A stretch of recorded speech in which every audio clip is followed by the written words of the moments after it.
অন্যদিকে বাগনানের কাগজ কারখানা, সেখানেও আয়কর দফতরের হানা প্রায় 20 ঘন্টা অতিক্রান্ত হয়ে গিয়েছে। এখনো পর্যন্ত সেখানে আয়কর দফতরের এই অভিযান চলছে। গতকাল বেলা 12:30 নাগাদ আয়কর দফতরের আধিকারিকরা কাগজ কারখানায় পৌঁছে যান এবং সেখানে এখনো পর্যন্ত এই তল্লাশি অভিযান জারি রয়েছে।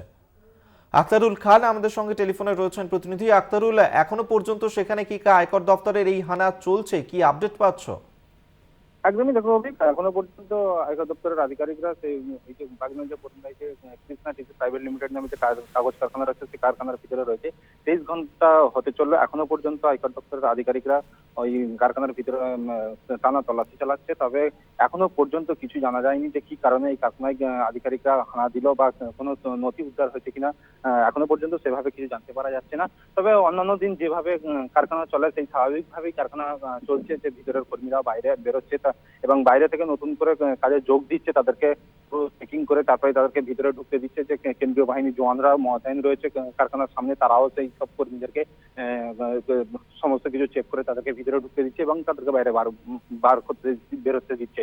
তবে কি কারণে এই যে আয়কর দপ্তরের আধিকারিকরা তল্লাশি চালাচ্ছে এখনো পর্যন্ত সে বিষয়ে কোনো কিছু জানতে পারা যাচ্ছে না। তবে কোনো নথি উদ্ধার করেছে কিনা বা বাজেয়াপ্ত করেছে কিনা সে বিষয়ে এখনো পর্যন্ত কোনো কিছু স্পষ্টভাবে জানতে পারা যাচ্ছে না। কবি বেশ। আক্তারুল, এই যে অভিযান চলছে সেখানে এই কাগজ কারখানা বা তাদের বিরুদ্ধে কি আগে থেকে কোনো রকম কোনো অভিযোগ সেখানে ছিল, নাকি হঠাৎ করেই এই অভিযান?